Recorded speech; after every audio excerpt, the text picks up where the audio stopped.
Alright, Barakatah Yahweh, Barakatah Yahushai, Barakatah Yahweh, Barakatah Yahushai, Barakatah Yahweh, Ba'ashem Yahushai, Shalom, Lavakayim, Shayasha Allah, Wa Shalom, Barakim, peace and blessings to the elect of Israel. Most High, in the name of the Son, bless you all. Brother Monagai here, just want to do a response, and also I got the brother Pashai alongside with me, and we just want to do a response to what the elder and apostle Tahar had put out, reincarnation versus resurrection. You know, we're just sitting here watching the apostle Gabar's video as well too. He had made some really good points how you know, the reincarnation versus the resurrection, there's not too much of a big difference. But you know, in this video here, we're going to go into more of the reincarnation aspect of the scriptures, what it has to say about it. And Abaratazal make another video about different aspects of the resurrection, you know, and what the scriptures have to say about that. So I just got some scriptures lined up here, you know, or just chime in whenever you want. And I'm just going to go through some of these, you know, hopefully this is edifying to the elect of Israel. This is Ecclesiastes 3:15. It says, "That which has been is now, and that which is to be hath already been, and the Most High requireth that which is past." So that proves right there that the Most High is not continuously creating new spirits to put into people over and over again. Because as we know, there's no such thing as hell, and there's no such thing as heaven or hell, those concepts by the Roman Catholic Church. Now, I was looking up something online, and I'll put it in post-production, called the Law of Conservation of Energy, where it basically says that energy cannot be created or destroyed. It can only be transferred. And our spirits are pure energy, pure fires. Alright, so our spirits cannot be destroyed. They're simply transferred up into the heavens, and the Most High brings them down and renews them again and sends them back down here for the judgment. Alright, so the Most High, Yahweh Ba'ashem Yahushai, is not continuously creating new spirits over and over again. Alright, when you die, your spirit doesn't get locked up in hell or sent to heaven. That would make the Most High unrighteous, you know. Yeah, something not? Yeah. Go ahead, kind of like a three-piece combo, if you will. This is Exodus chapter 20. I'm going to start at verse 5. Well, the point is verse 5. "Thou shalt not bow down thyself to them," talking about other gods, "nor serve them, for I, Yahweh thy power, am a jealous power, visiting the iniquity of the fathers upon the children unto the third and fourth generation of them that hate me." So right there showing reincarnation. I'm going to prove it. This is Ezekiel chapter 18, verse 20. "The soul that sinneth, it shall die. The son shall not bear the iniquity of the father, neither shall the father bear the iniquity of the son. The righteousness of the righteous shall be upon him, and the wickedness of the wicked shall be upon him." So right there, you would think that the scriptures is contradicting itself, but if you understand reincarnation, it's basically saying what? When that person's soul sinneth,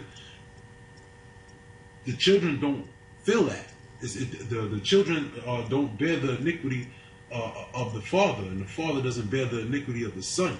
So that's why I read in Exodus the 20th chapter, it says that we were revisiting them in the third and fourth generation. And then one more. Isaiah chapter 14, verse 21. It says, "Prepare slaughter for his children for the iniquity of their fathers, that they do not rise nor possess the land, nor fill the world with cities." And we know through the Spirit what's that talking about. It's talking about Esau, you know, basically having to pay for what his fathers did. And we know that in the Spirit is what? That they are the children now are their forefathers. You know? This is Ecclesiastes chapter 6, verse 10. It says, "That which hath been is named already, and it is known that it is man. Neither may he contend with him that is mightier than he." So now that we know what hath been, and there's no new thing here, it's saying that thing that has been named already is man. So now we know that one of the things that have been already and that he requires, and that there's no new thing of, is what? Is man. All right. It says that which is to be have been already, and the Most High requireth that which is past. So if what he requireth that which is past is what? Which was named already, man. Now you go to Ecclesiastes 1 and 9. It says the thing that have been is that which shall be, and that which is done is that which shall be done. And there is no new thing under the sun. So when the Most High, when the child is born again, all right, that child is not, they call it a newborn baby. Yeah, the body, the physical body is a newborn, right? But the spirit is not new. Okay, the Most High required that spirit from the past and put it back into that child. Got something now? Yeah, Mark 9 and 1. And he said unto them, verily, this is Yahushua speaking to his disciples, verily I say unto you, that there be some of them that stand here which shall not taste of death till they have seen the kingdom of the Most High come with power. And you basically, that's self-explanatory, because the 12 disciples, they're not here on, there's no man on earth 2,000 years old. Right. So how would they not stand there? How would they stand there and not taste the death? You know, you got to come up with some doctrine out your backside to explain that if you don't understand the concept of reincarnation. Yeah, I got the scripture to back you up right here, bro. This is John chapter 8, verse 51. It says, verily, verily, I say unto you, if a man keep my sayings, he shall never see death. You know? Right. You know, some of us are going to get put to death, of course, but there's some of us who are never going to see death, and that's an oath that Yahushua made with his disciples. You know, I believe this is the chapter where he talks about he's the bread of life. You know, and if you eat that bread, you'll have eternal life. Oh, let me read the next verse. It says, then said the Jews unto him, now we know that thou hast a devil. Abraham is dead, and the prophets, and thou sayest, if a man keeps my saying, he shall never taste of death. See, they didn't even understand it right. then, you know. Right. Hey, which we may have to bring this up in the resurrection. Yeah, you know, when we go into the resurrection. That's right. You know? That's right. Well, I'm going to go to this next verse here. This is Psalms 104. I'm going to start at verse 29. All right. It says, I'm going to start at 27. It says, these wait, talking about men, these wait upon thee, that thou mayest give them their meat in due season. All right, because the Most High, he, you know, even as they say it in the world or whatever, he moves in mysterious ways. He's going to give you your judgment in your next life. All right, that's what your meat in due season is. It says that thou givest them the gather, thou openest thine hand, they are filled with good. Thou hidest thy face, they are troubled. Thou takest away their breath, they die and return to their dust. Thou sendest forth thy spirit, they are created, and thou renewest the face of the earth. That's talking about the spirits that he puts back into our bodies. All right. It says, thou, after they die, he sends forth the spirit. They are created. All right. And thou renewest the face of the earth. Now, this isn't talking about creating new spirits. All right. It's talking about the physical body, because that's why it says thou renewest the face of the earth. Now, when you look up that word renewest, it's chadash. All right, chadash in the Hebrew. All right, now sometimes it means new, but here it means to renew. All right, to repair, to make anew. Here's the important thing: to renew oneself. Right. And then that's the same word that you use for new moon, which is not a different moon, but it's the same moon just coming back in a different light. With the same light, it's the same light. You know, it's just coming back in a different phase, just like the men of old. You know, are coming back now in a different phase. Scripture says what? The spirit of prophecy is subject to the prophets. Yep. That's right. Yep. This is the next scripture I have here. This is Isaiah 40 and 31. It says, but they that wait upon the Lord, Yahweh B'Shem Yahushai, shall renew their strength. They shall mount up with wings as eagles. They shall run and not be weary, and they shall walk and not faint. Now, we are waiting on the Lord Yahweh B'Shem Yahushua. So if there's no such thing as reincarnation, then how is he going to renew our strength? Our strength cannot be renewed if we're just going to die and never return again, right? So let me just look up this word real quick. All right, this word renew here is different from chadash. It's chalap. All right, La, and Pa. Chalap. Alright, now when you read down, it's got a lot of different stuff on here where it says to pass through quickly. Alright, but here's the point. To come to a new, sprout again. Alright, that's reincarnation right there. When something sprouts again, it's just like a flower. When a flower buds and it blossoms, it gets pollinated, right? And then it dies off in the wintertime, but it drops off and that thing, it sprouts up again. Right? That's like down here it says to show renewness. Right. Well, the very word reincarnation, the word, the prefix re means again or back again. Yeah, and see here down here also it says to change, substitute, alter, change for better. Alright? Change for better. The only way, if you waiting on Yahweh Shemi Shah right now, we're not in a good condition. So when he goes to renew our strength, he's going to change it for the better. How is he going to do that? When we come back, when our spirits, Abaratazah, we're of the elect, we get delivered, he puts our spirit back into us in the 144,000 with those glorious bodies to be fashioned like unto his glorious body. Alright, now I just have two examples of one where the Most High told Daniel about reincarnation, and then another one where Ezra actually knew about it because he made a statement. This is Daniel's 12, and I'm going to start at 10 and read down.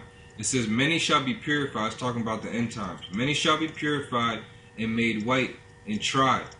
But the wicked shall do wickedly, and none of the wicked shall understand, but the wise shall understand. And specifically right now, we're talking about the understanding of reincarnation. It says, and from that time that the daily sacrifice shall be taken away, and the abomination that maketh desolate set up, there shall be 1,290 days. Blessed is he that waiteth. Alright, remember we got to wait on Yahweh Shema Shah to get renewed, and cometh to the 1,305 and 30 days. It says, but alright, it's talking to Daniel specifically. But go thou thy way till the end be, for thou shalt rest and stand in thy lot at the end of the days. This is basically saying, go your way until the end come, until Yahweh Shah comes back, alright? For thou shalt rest, for you're going to die, alright? You know, here the rest actually means, you know, to basically be at ease, relax. But we know that's talking about sleep, alright? And it says, and stand in thy lot at the end of days. If there's no such thing in reincarnation, how is Daniel going to stand in his lot at the end of days? We know that he's of the elect. He received all those visions of all the kingdoms, and of Yahweh Shah destroying all these kingdoms when you go into Daniel's second chapter. So here, the angel's telling him, look, you're going to have to stand in your lot in the end of the days, meaning you're going to die, and you're going to have to come back, and you're going to see these things. Alright, and the last example I have here is Ezra. Why would Ezra say this? You can go back and read it from the top, but, you know, basically Ezra was seeing the vision of the destruction of America, alright? And at the end of it, this is what he said. Woe is me, who will deliver me in those days?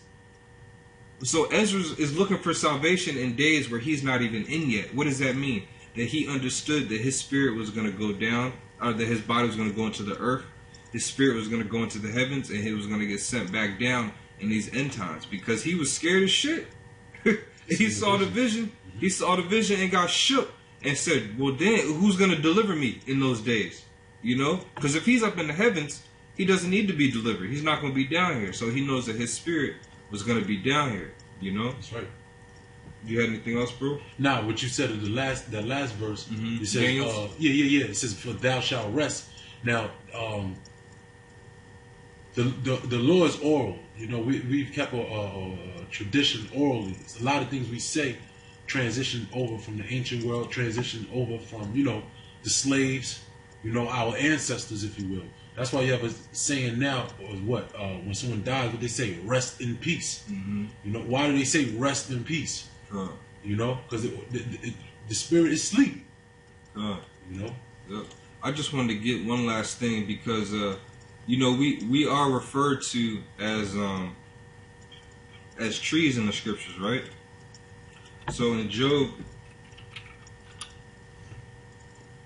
alright, in Job, it says, Job 14:7, for there is hope of a tree, if it be cut down, that it will sprout again, and that the tender branch thereof will not cease. That's right. Now, when you look up that word sprout again, it's the same word halak. All right, it's that same word halak. All right, which means to sprout again or change for better. It's the same word as renew here in Isaiah 40 and 31. I just wanted to bring that point across. That our spirits are gonna come back again. All right, we're not gonna die, and our spirits we're not gonna be able to enjoy the kingdom. It doesn't work like that. But through the Spirit, I pray to Yahweh Shemel Shah that the elect was edified. Barakatah Yahweh, Barakatah Yahweh Shah. All praise to Yahweh Shemel Shah. Shalom, Labakarim, Shah Yasha Allah, and double honors to elders and apostles. A great millstone. This is our response to a reincarnation versus resurrection. Shalom. Shalom.